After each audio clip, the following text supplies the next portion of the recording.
earlier in the show, we made some beautiful floral arrangements from the new London Plain Flower and Cookbook. And we're back in the kitchen now with the cookbook part, featuring a recipe from one of the London Plain's former owners. Yasuaki Saito joins me now, and he's the owner of St. Bread, Post Alley Pizza, the new Wayland Mill at the top of Lake Union, and Tivoli. In Fremont. Yeah. Thank you so much for joining us today. Pleasure. You're busy. Yeah, busy. Well, idle hands are the devil's work, my grandpa always said, so got to keep busy. Well, perfect. We're so happy to have you, and I'm always so excited to taste test. What are we going to make today? Well, today kind of a little bit of an homage to one of the sections in the book that we have about teishoku, which is a Japanese set meal. One of my friends, Sako Gordon, whose her mother, Ayako, was a florist with Catherine for many years. She started a jam company called Ayako and Family Jam, which you see here. Oh. And they buy local fruit and turn it into the best jam in the world. So well, we're going to talk a little bit about try that. how that fits into a teishoku. We're going to make a little bit of miso soup, and we have some warm rice going. So what we did to start was make dashi. It takes a little while to do it, so we're not going to do it here on the show. But we warm dashi, and you don't ever want to boil it because it tends to make the soup a little bit bitter. And we're going to take a little bit of that warm dashi, and we're going to turn it into a little bit of a slurry with this miso paste that we made. We seasoned it with a little bit of mirin and so forth. And we were taking yoka miso, which is made by a family called the Sugiyamas. They're a local Japanese-American family that does traditional soybean miso and also chickpea miso. Local, that's awesome. But as you can see, as we're kind of stirring it together in the ladle, it's becoming creamy, and it's incorporating all of those little bits of the miso into it. So then when you add it back into the miso, it'll be much more homogenized. So you wouldn't want to just pop it in like yeah, because then it's like clumpy, and you have to like work it in there. And what we're trying to do is create this nice, really rich. That did get really creamy and nice. Look at that. Perfect. And then we're going to keep warming that, and we can keep doing the rest of the demonstration. But we're going to warm that up and pour it over the top of this little bowl that we've prepped with some wakame, which is a seaweed, scallion, and some firm tofu. Yum. We've also made some tsukemono at the Wayland Mill. So one of the things you can do with miso is make miso zuke, which is a pickle that's made by taking miso paste and other seasonings and rubbing it on steamed vegetables. We've taken some Washington asparagus from a local farm, some cauliflower, some pickled golden beets, some daikon, which is a very traditional Japanese pickle, and some red onion.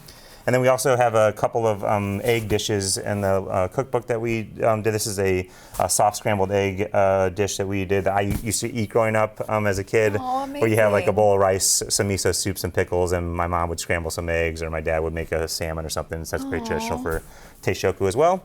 And then there's going to be some warm rice that we can have, and it'll be a nice proper like a meal. What else is in that egg? Like what's on top? Oh, so there? togarashi is what I season it with. It's a little bit of like a chili powder that is traditional Japanese cooking. It's got soy milk, a little bit of dashi that we made, and some soy sauce. So really nice and rich flavor. And then there's I've also, whenever we're seasoning something, like we're going to season with the toast here, you want to use a really nice salt. So this is seaweed salt. So it's seaweed that's harvested off the coast of Japan.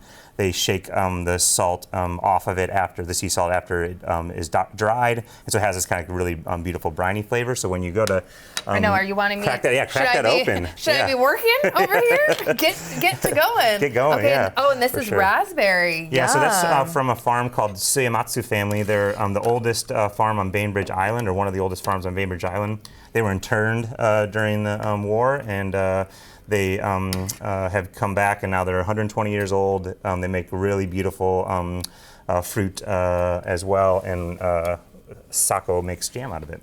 Gosh. Okay, so that's now we warm. Heated, but it's not boiled. Yeah, like you never want to Okay. boil your miso. You're going to kill all the really wonderful bacteria and things in it that are good for you, and you're going to take that up and fill it nicely. To be honest, this jam on this plate and everything looks it's spectacular. Wait till you taste it. I'm done. Like, it blows your mind. It really does.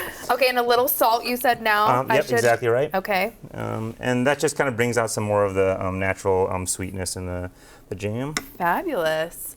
And while you're putting this together too, tell me about some of your favorite memories at London Plain. Oh, there's so many. I spent thousands of hours in that spot. Some of my favorite ones, I was just talking to Catherine backstage. We're watching her kids grow up there. You know, one of the beautiful things about being in a small business and being engaged in the real lives of the people that you work with. You get to see the whole texture of their lives. So I got to see Charlie and Vivian, who are now both in college or out of college, grow up and become beautiful young adults. So pretty cool experience there. So that's one of my favorites. Okay, and while I'm taste testing, yep. How are all the current businesses going? I'm going to dive into this. Yeah, please do. It's a little bit of a thing where we're as good as we can be right now. There's a lot of challenges facing the food and beverage industry.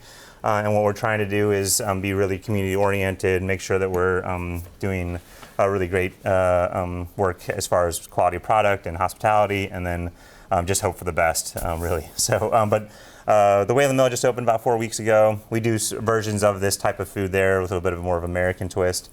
We have the Tivoli in Fremont, which is a big Italian-American, Midwestern, Japanese mashup that serves pizza and salads and wood-roasted vegetables.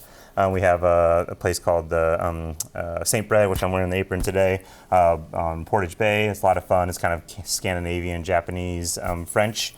And then we have a place called Post Alley Pizza that I own with a friend of mine from St. Louis, Andrew and his wife Ruel, and they run it. It's like a love letter to Philadelphia. Hoagies, sliced pizza, I know that one. Yeah, that one is good. a showstopper. Yeah. I need to. This toast was absolutely delicious. I'm going to taste test everything over here as well. Thank you so much for being here. We so appreciate it. Yeah, absolute pleasure. Thanks for having us. New Day Northwest Kitchen is brought to you by Safeway.